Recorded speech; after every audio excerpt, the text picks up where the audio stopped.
ওই মদখোর যুবক মনে মনে সিদ্ধান্ত নিল, আল্লাহ আমি তো ওনাকে কথা দিছি, কথা রক্ষা করার জন্য যাইতে যাই। ওনাই মদ খাওয়ার জন্য গেল, হঠাৎ করে বিবেকে বাধা দিল, হায় রে আজকে তো ওই আল্লাহর ওলির সাথে দেখা করব, তাকে কথা দিয়েছি, আজকের জন্য হয়তো বা আমি আমার মদ খাওয়াটা বাদ দিয়া দেই, আবার আমি অন্য দিন থেকে খাবো, সমস্যা নাই। কিন্তু যেহেতু আমি আল্লাহর ওলিকে কথা দিয়েছি, এই জন্য মুখে থেকে দুর্গন্ধ বের হবে, আজকের জন্য আমি খাবো না। এই বলে সে ওযু না কইরাই যাওয়া শুরু করলো।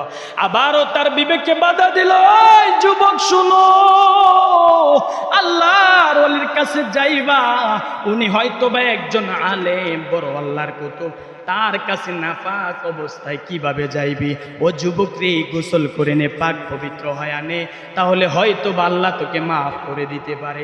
ওই প্রাণের যুবকটা নিজের বিবেকের কথাটা শুনলো, গোসল কইরা, ওযু গোসল কইরা মাওলানা মাজহারের কাছে মসজিদের মধ্যে চইলা গেল।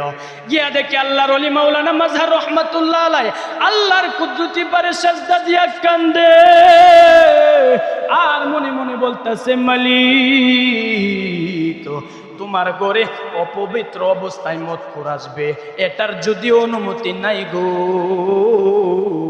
কিন্তু আমি তোমার পথে তাকে ফিরাইতে চাই, এই জন্য আমি সাহস করে বলছি। আরে মালিক শুনো, এই বেয়াদবির জন্য আমাকে তুমি পাকড়াও কইরো না, এই বেয়াদবিটা তুমি আমাকে মাফ করে দিও।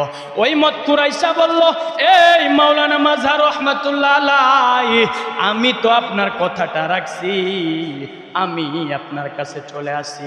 যুবক, ওযু করে আসছো নাকি? মদখোর ডাক দিয়া বলে, আরে মাওলানা, আমি নিজে নিজে চিন্তা করলাম আপনার কাছে আসবো, তাহলে কিভাবে আমি ওযু অবস্থায় না আসবো? আমি নিজে ওযু করলাম, এরপরে গোসল করলাম, আপনার কাছে আসলাম। মনে মনে আল্লাহর ওলি বলে, এই প্রাণের মালিক, আমার ওয়াদার ছিল, আমার দায়িত্ব ছিল যে আমি তোমার ঘর পর্যন্ত তাকে আনবো, বাকি তোমার কোলে তুলে নেওয়ার মতো দায়িত্ব এটা তোমার। এই মদখোরকে তুমি তোমার কুদরতি কোলে তুইলা না। সুবহান। আরে ভাই শোনো, তখন আল্লাহ তার মনটা ঘুরাইয়া দিল। ওই আল্লাহর ওলির কাছে মদখোর বলতেছে, আল্লাহর ওলি গো, সারা জীবন যাই করছি, গুনাহ করেছি, গোসল পর্যন্ত আমি শেষ করলাম, পাক আর পবিত্র হইলাম, এখন বাকি আমার আমলের জীবন পরিবর্তন করার দায়িত্বটা আপনার। আপনি বলে দেন আমার জীবনটা কিভাবে পরিবর্তন করব।